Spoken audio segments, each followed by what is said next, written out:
guys, welcome back to Tour Truck Tuesday and welcome to the channel. If you're new to it, subscribe below. My name is Chris Trott. I work out on the tour for TaylorMade Golf, but I've been spending a lot of time here recently at the Kingdom, going through various fittings with various people, mainly for irons.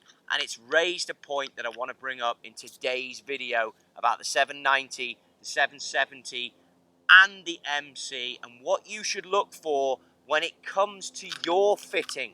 When you get yourself in this environment to get a brand new set of irons, if you're fortunate enough to have a setup like this, you need to be able to ask the right questions, but also understand, you can see it here, what neutral is and what a neutral ball flight is.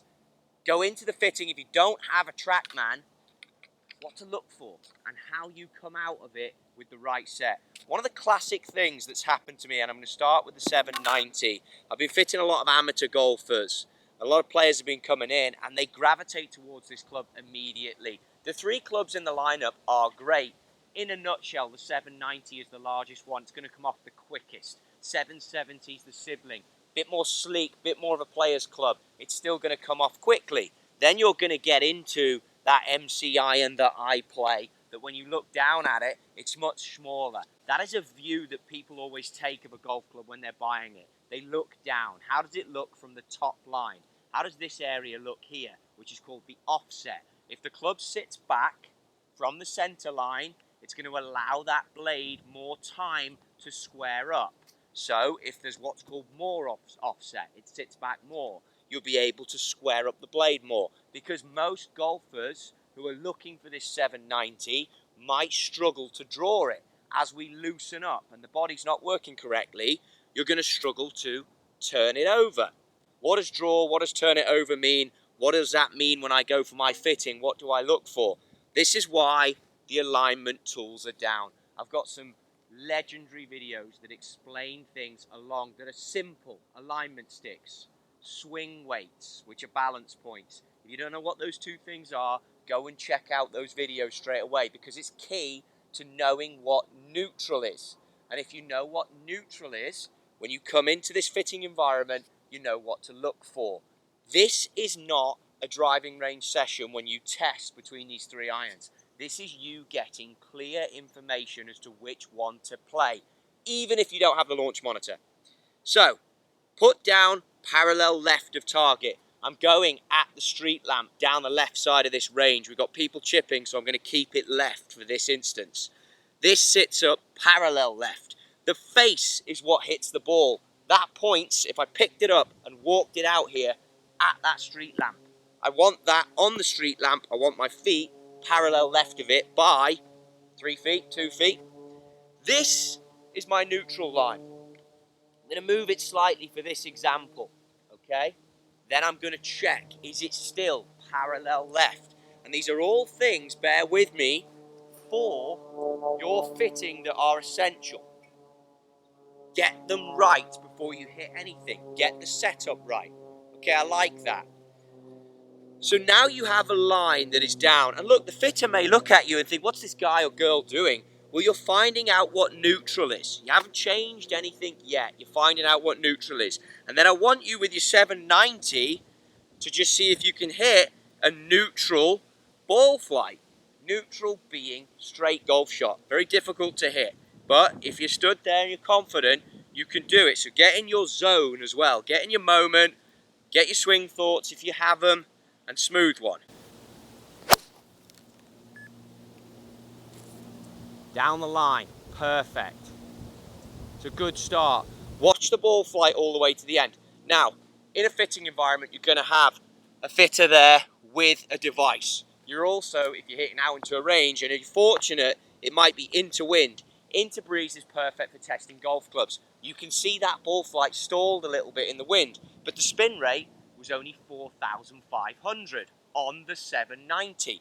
What do all these numbers mean? Spin rate dictates land angle. Why are they important to you? Because if you're a golfer who can't get the ball in the air, 790s are going to launch higher. That launch very high and then the spin rate will accommodate the way in which the club launches. That's what the smart people at TaylorMade are doing. They're making an iron that will launch the way you need it to launch. But that spin rate of 4,500, if it's not coupled with that nice high launch, might be what's called dippy, falls out the sky. But as you hit it, you can feel the speed coming off. And that's where a lot of good players have come here. They've gravitated towards this, but I've pushed them into a 770 for those spin reasons that I'm talking about. Because if you have more spin and you're able to launch the ball the way you swing and deliver the golf club, more spin will land quicker, stop quicker, descend quicker, get closer to the hole. So when you putt, you're putting from closer. There's rule number one when you're making a choice. If all of this so far, and you are the golfer that wants distance, wants launch, happy to see it go a long way, this 790 is everything you're going to need. It's brilliant, and it's been brilliant. But as I mentioned, I'm getting a category of golfers that are coming to me in this off-season, looking to get new irons. They're going for this because of the power, but the 770 gives them a bit more performance because it effectively spins it more. Now at this stage where you'll see it, if you're not interested in shaping the ball, I wouldn't worry about our lines that we've put down with neutral, because that might not be something you want. If strike, size of blade and consistency is what you want, 790 is your ticket. Straight away here, this is 770. Now if I hit the same shot, and if I just go neutral, don't worry so much about TrackMan. I'll just put one down there. Focus again in your zone.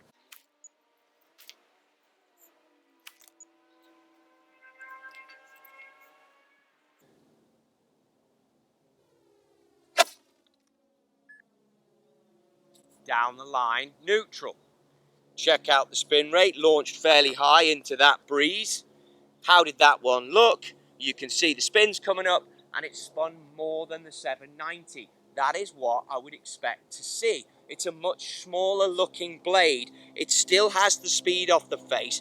I'm not looking at the other numbers straight away when it comes to launch or anything else. I can see the launch is different, but the spin is telling me this golf club spins more. Okay, great, what does that mean? Well, it means, and I'll grab my own club that's set up for me for these next examples, it means that it's going to land steeper. It's going to get closer to the hole.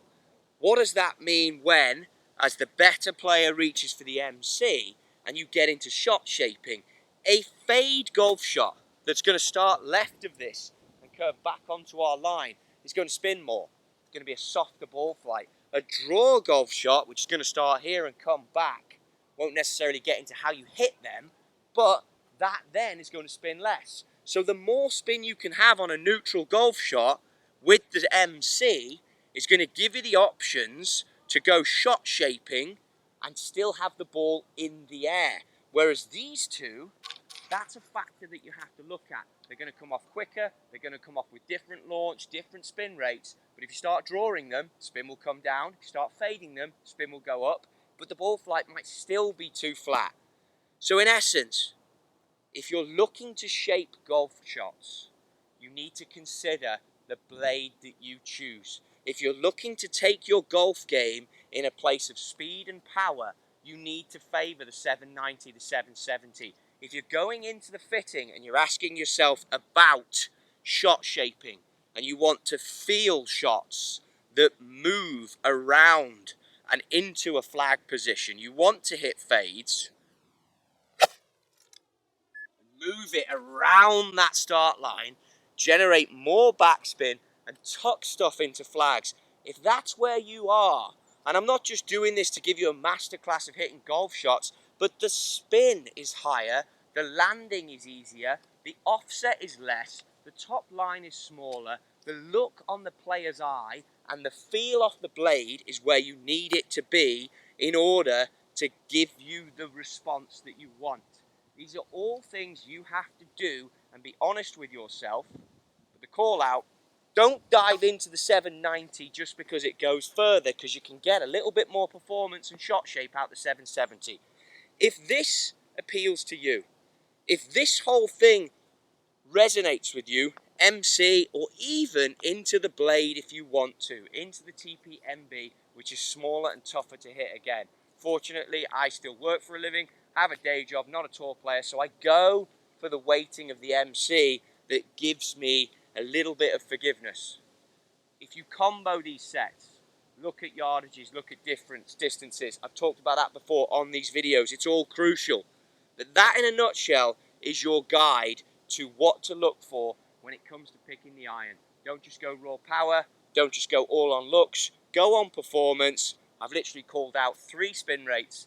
That is it. That's all I use the TrackMan for. You don't need to do it, especially if there's a hold-up wind and it's into. You can just watch the ball fly all the way to the end. See it happen, but put down your markers. If we have something to measure against, we can be accountable. If you like everything you're seeing in here, subscribe, follow. Videos come out once a week, usually every Tour Truck Tuesday, albeit it's been a bit patchy recently. Any questions, comments, hit me with them below. Until next time, good luck, do your research. Off-season's coming, it's time for you to get in the right set of golf clubs for you.